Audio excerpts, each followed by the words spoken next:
He smiled when the judge sentenced him to hang. No fear, no tears, just a calm grin and one final wish so shocking it silenced the entire courtroom. What secret was Michael Quinn hiding, and why did his smile haunt me more than his crime?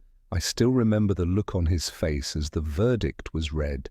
A young man, only 21, stood there in the dock, accused of killing his own mother. The courtroom was heavy with whispers, the villagers huddled in the back, some shaking their heads, others muttering, "He did it. I saw him with the stick." The gavel came down and the judge's voice cut through the noise like a blade.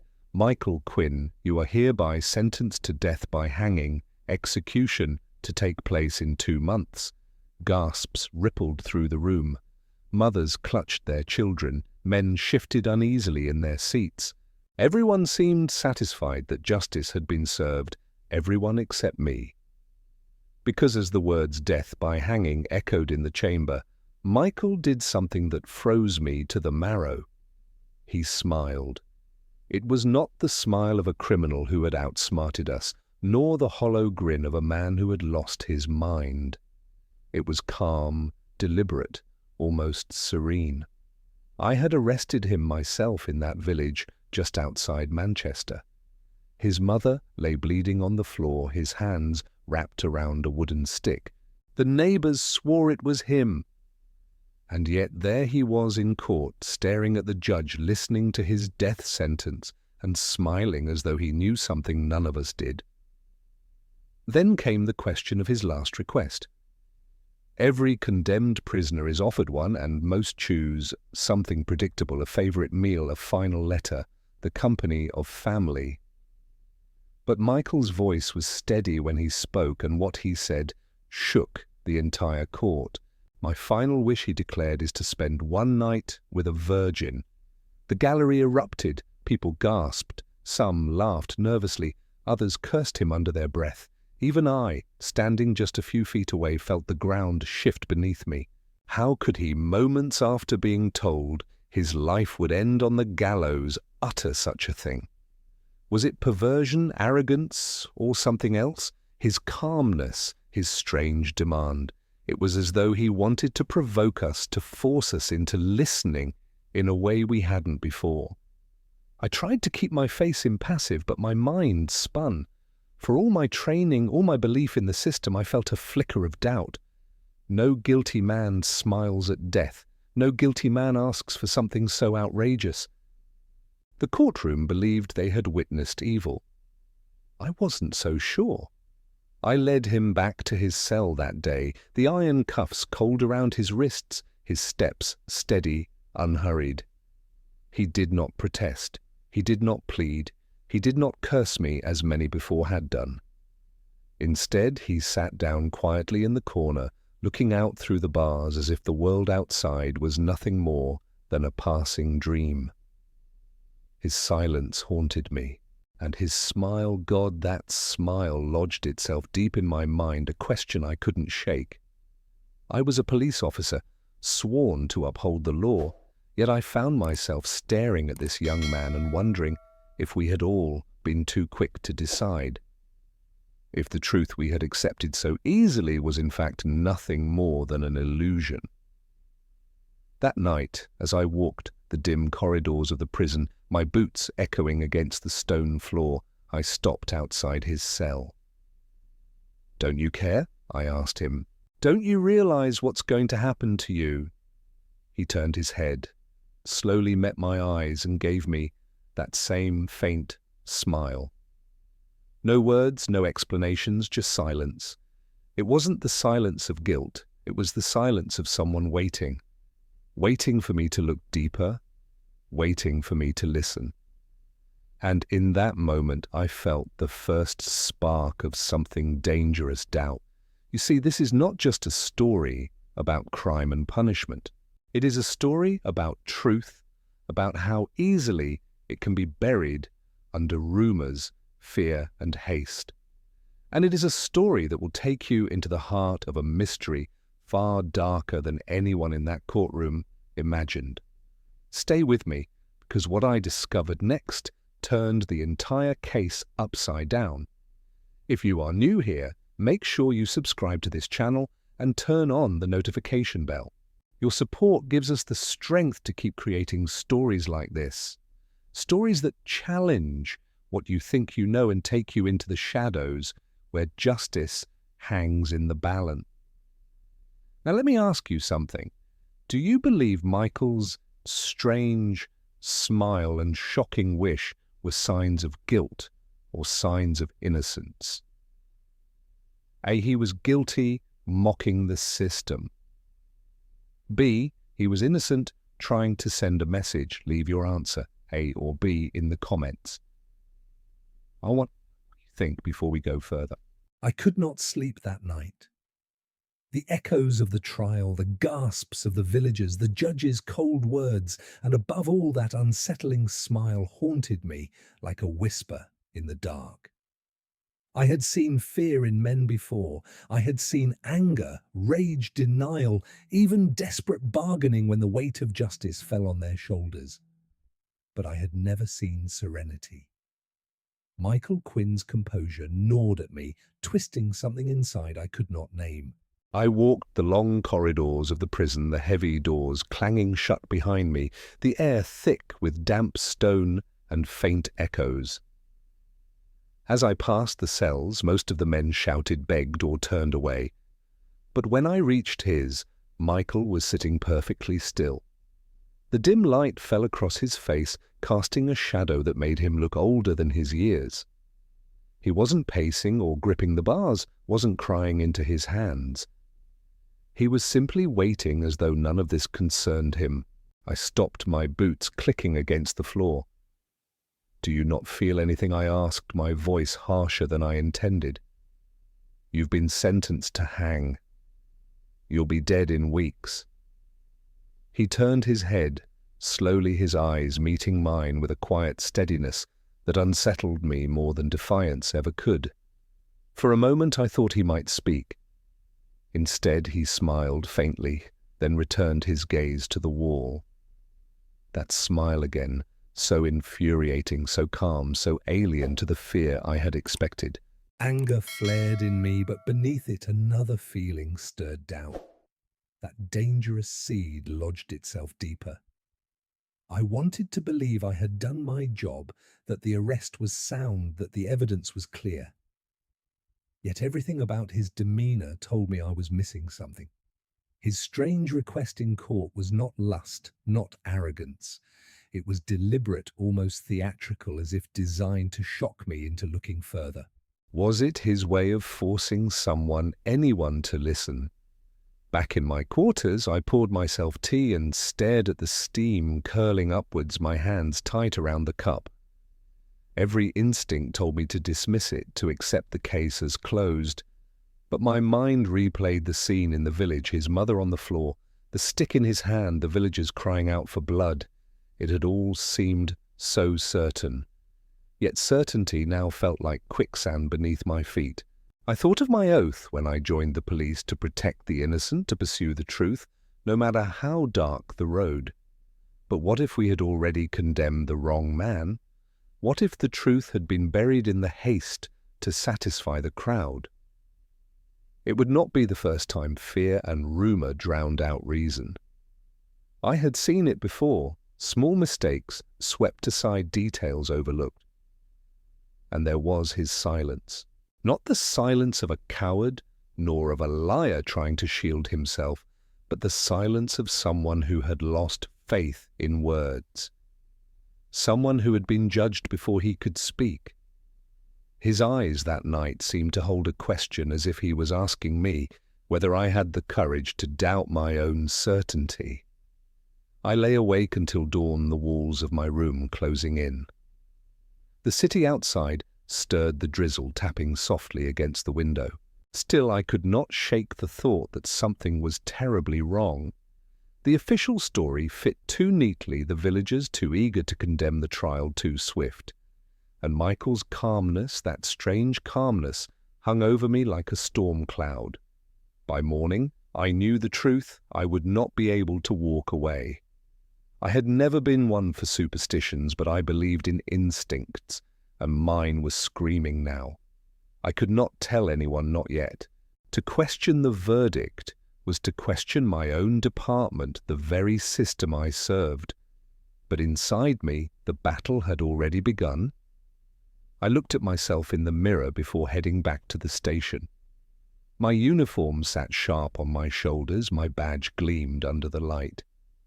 To everyone else, I was Detective Sarah Lawson, upholding the law with certainty. But in the reflection, I saw a flicker of unease in my own eyes. That morning, I resolved one thing. I would look deeper. I would not ignore the seed of doubt growing inside me, and whatever it uncovered, truth, betrayal, or danger, I would follow it to the end.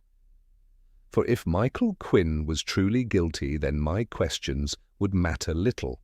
But if he was innocent, and we were about to hang a man for a crime he did not commit, then silence would be the greatest crime of all. The following morning I drove out to the village where everything had begun. The drizzle clung to the windscreen, blurring the terraced houses into smudges of grey and brick. I parked by the narrow lane that led to the Quinn house and stepped out, my boots sinking slightly into the damp earth.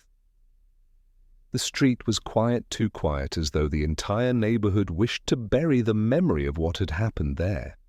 The front door was still marked with police tape, but no one had thought to wash away the stains on the step. I stood there for a moment, staring at the faded blood before pushing my way inside. The air was heavy, stale, as if sorrow had settled into the walls themselves. A broken stick lay discarded in the corner, its jagged edge a cruel reminder of the night Michael's mother collapsed. I crouched down, my fingers brushing the floor, and I tried to imagine the chaos of that evening. But all I could feel was the silence pressing against me, urging me to look beyond what I had been told. I began knocking on doors, speaking to the villagers once more. Most of them repeated what they had already said. In court, their words rehearsed, and certain they had seen Michael standing there with the stick. They had heard the screams, they had no doubt in their minds. Yet beneath their certainty I sensed fear, fear of standing apart from the crowd, fear of questioning what everyone else believed. It was an elderly woman, frail and hesitant, who broke the pattern. She leaned on her walking stick as she opened the door, her eyes darting down the lane before she spoke. "I never told anyone this," she whispered. But that night I saw a figure running. Not Michael. A man, taller, broader, moving fast through the alley. Her voice quivered, and I knew she had carried the weight of this secret for too long. I thanked her, my heart beating harder than it had all morning. Back at the prison later that day, I sat across from Michael in the dim light of the cell. For a long while he said nothing, only watched me with that unnerving calm. At last I asked, was there someone else? His eyes flickered, and for the first time his voice broke the silence. There was a man. He attacked my mother. I tried to fight him off. He had a scar. Here. He lifted his left hand, slightly tracing the inside of his wrist. Long and deep across the skin. I swung the stick at him, but when people came, all they saw was me.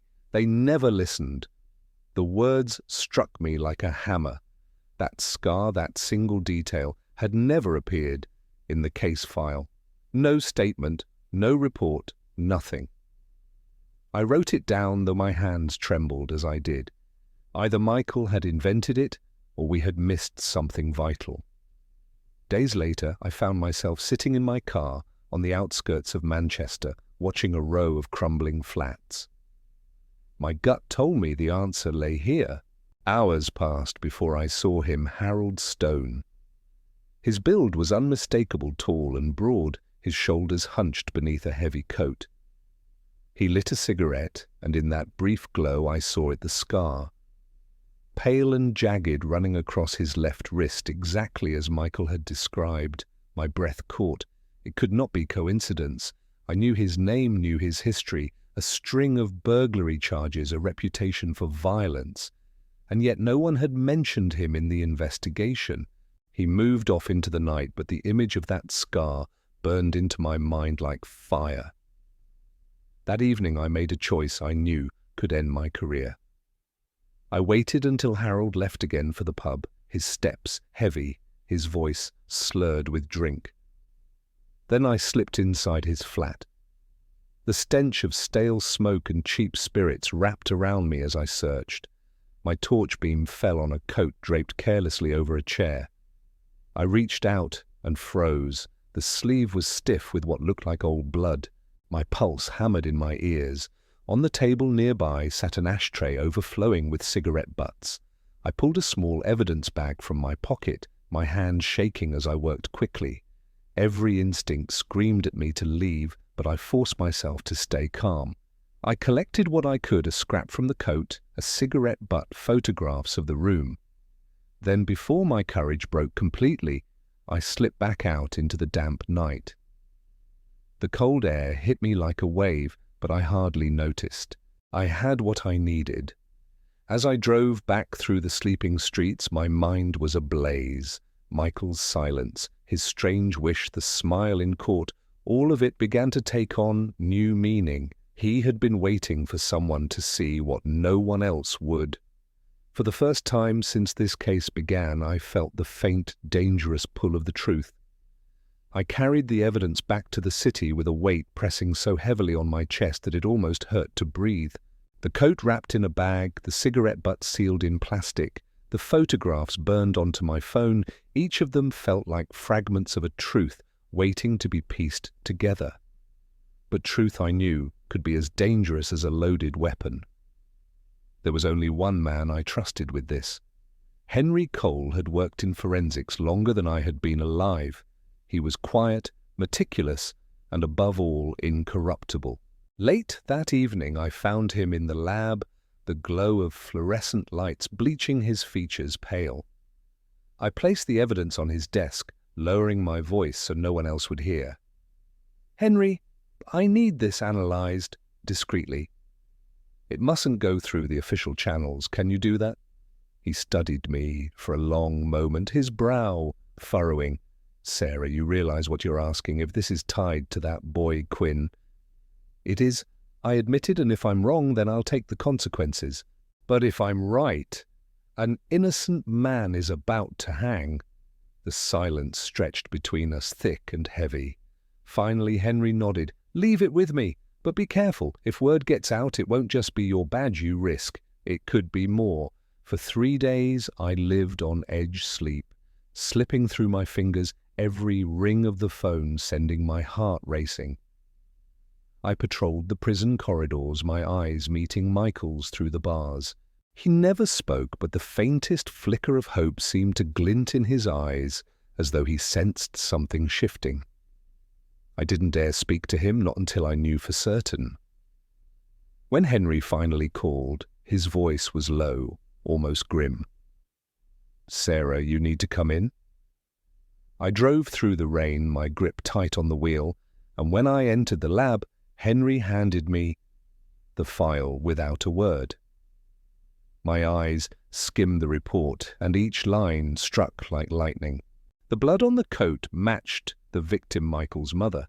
The cigarette butt carried DNA that belonged to Harold Stone, already in the system, with a history of burglary and assault.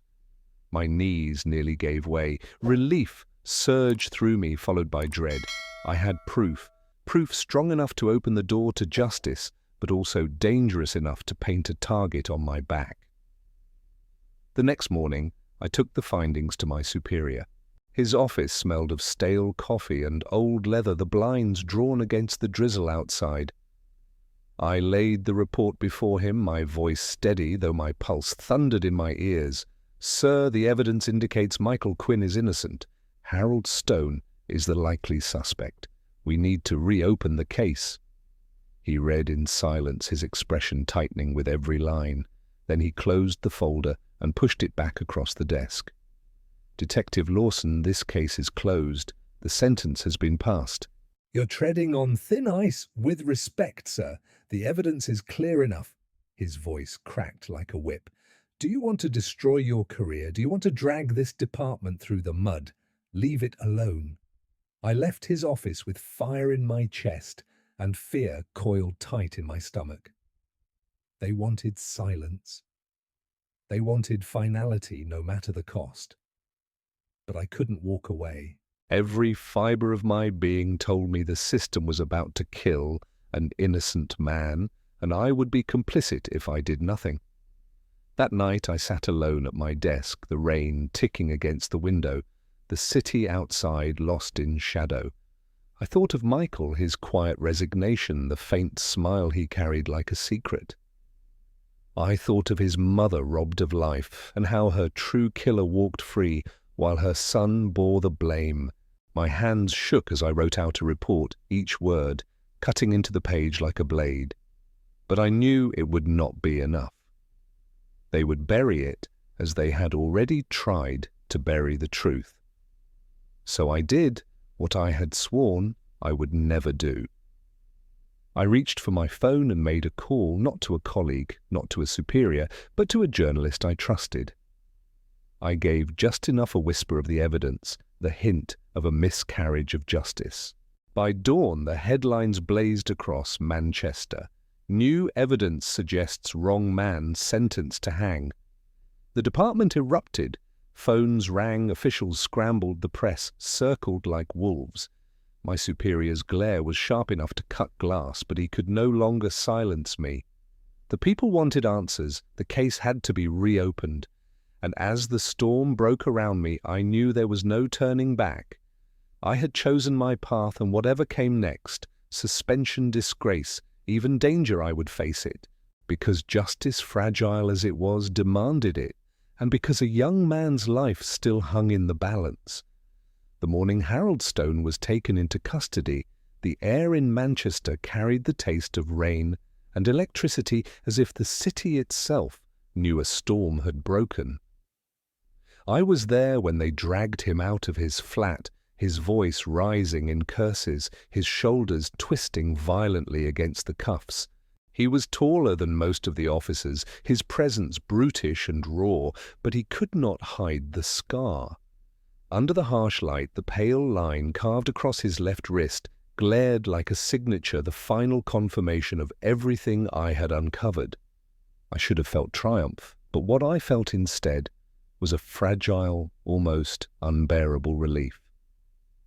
The weight I had carried for weeks seemed to shift slightly, though not enough to vanish. Michael Quinn was still in his cell, still condemned until the system itself admitted its mistake. And I knew the system does not like to admit when it is wrong. The retrial came swiftly once the press refused to let go. The courtroom was packed, the same villagers in the gallery, but this time their murmurs carried unease rather than certainty. I sat at the side, my uniform pressed my notes, trembling faintly in my hands. Michael was brought in, thinner than before, but with his head lifted, his eyes seeking mine for a moment before settling on the floor. The evidence was laid out piece by piece, the blood on Harold's coat, the DNA on the cigarette butt, the testimony of the elderly neighbour who at last had the courage to speak aloud what she had seen. And then Michael himself stood. His voice shook at first, then grew steadier as he recounted that night, the sound of his mother's cry, the sight of the stranger with the scar, his desperate attempt to protect her, and the crushing moment when the villagers arrived too late and saw only him with the stick in his hands. As he spoke, the gallery fell silent. Even those who had condemned him before shifted uneasily, some bowing their heads.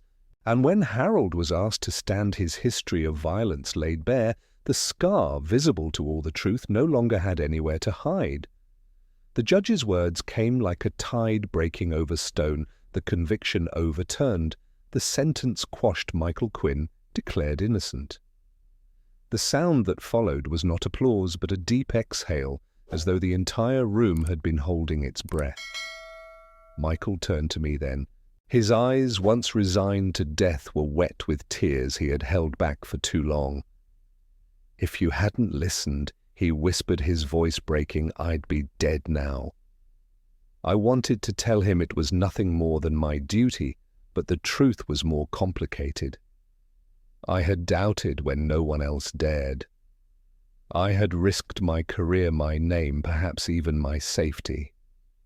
And yet in that moment, all of it was worth it. Live your life well, Michael, I told him softly. That will be thanks enough. Outside the court, the drizzle returned, thin drops tracing silver lines on the pavements, washing away the echoes of judgment and fear. The city bustled on, indifferent as ever, but for me the world felt altered. Justice had not come easily. It had been dragged into the light, kicking and screaming, but it had come nonetheless. In the weeks that followed, the case faded from headlines, replaced by fresher scandals, newer crimes. But for me it lingered. Sometimes I would walk through the prison at night and remember Michael's silence, his strange wish, his faint smile. They had been puzzle signals I nearly ignored. He had known that only by shocking me could he make me stop and truly see him. And he had been right. I still think of his mother. She cannot be brought back, and the tragedy of her death remains unaltered, but at least the truth of what happened to her has been restored, and her son is free of the lie that almost consumed him. What this case taught me is something I cannot forget. Justice is fragile. It bends under pressure, it falters under haste, and it can be smothered by fear and prejudice. But if even one person refuses to give in, if one person insists on listening, on questioning, on digging deeper, then justice can survive. I tell myself that is why I wear the badge. Not for the authority, not for the respect, but for the moments when truth hides in shadows, and someone must be stubborn enough to bring it out. That is the burden, that is the calling. And whenever I remember Michael's eyes as he walked free, filled with both gratitude and the weight of a second chance, I know the risk was worth it. Justice had been delayed, almost destroyed, but it had not been buried. It had found its way back into the light. Michael Quinn's story is one that begins in despair and ends with the fragile light of redemption. A young man condemned for the murder of his own mother, betrayed by rumors and a rushed judgment, he was thrown into silence and resignation. His calm smile in the face of death unsettled me, and his shocking final wish forced me to look deeper, to question what everyone else had accepted. That seed of doubt grew into an investigation that uncovered hidden truths, an elderly neighbor's quiet testimony, the scar on Harold Stone's wrist, a coat stained with blood, and a cigarette butt carrying his DNA. Piece by piece the puzzle shifted until the truth could no longer be denied. Michael was freed, Harold was convicted, and justice, though delayed, was restored. The lesson is this: justice is fragile, and truth is often buried beneath noise, fear, and haste. But if we dare to listen to doubt and to act with courage, we can protect not only others, but also the values that hold society together. In our lives today, this means refusing to judge too quickly, seeking evidence before conclusions, and standing up when silence would be easier. Now let me ask you, do you think Sarah Lawson's decision to investigate further was an act of duty or an act of courage? A duty, B, courage? Leave your answer, A or B, in the comments. What about you? What is your perspective on this story? Share your thoughts below so others can reflect as well. And if you enjoyed this story, don't forget to subscribe to the channel. Your support gives us the strength to create more powerful stories like this. Disclaimer: this video contains fictional content presented in a storytelling format inspired by the detective and crime drama genre. Certain scenes and details may include elements of violence recreated solely for entertainment purposes and do not reflect real events. Viewers under the age of 16 are advised to watch under parental guidance. The story is entirely a work of fiction created for entertainment and imaginative social reflection. It is not intended to criticize, distort, or offend any individual organization or institution, especially law enforcement agencies or state authorities. Any resemblance to real persons' events or situations is purely coincidental and unintended. We kindly ask viewers and relevant authorities to understand the creative spirit in which this work has been produced. Thank you for your support and understanding.